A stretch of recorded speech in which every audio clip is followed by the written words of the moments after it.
Commission ವರದಿಯನ್ನು ಪುನರ್ ಪರಿಶೀಲನೆ ಮಾಡಲೇಬೇಕು. ಮಲೆನಾಡಿನ ಸ್ಥಳೀಯ ತಜ್ಞರಿಲ್ಲದ ಮಲೆನಾಡು ವಿರೋಧಿ ವರದಿಗಳಿಗೆ ಧಿಕ್ಕಾರ. ಮಲೆನಾಡಿನ ರೈತರ ಪರ ಕಾನೂನು ಶಾಸನಗಳು ಜಾರಿಯಾಗಲೇಬೇಕು. ಬನ್ನಿ ವಾನ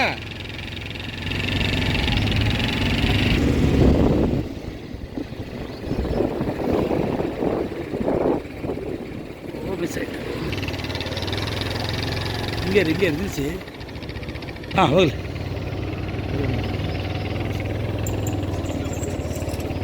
ಯಾರಾದರೂ ಆಟೋದವ್ರು ಬಂದು ಮಾಡಲ್ಲ.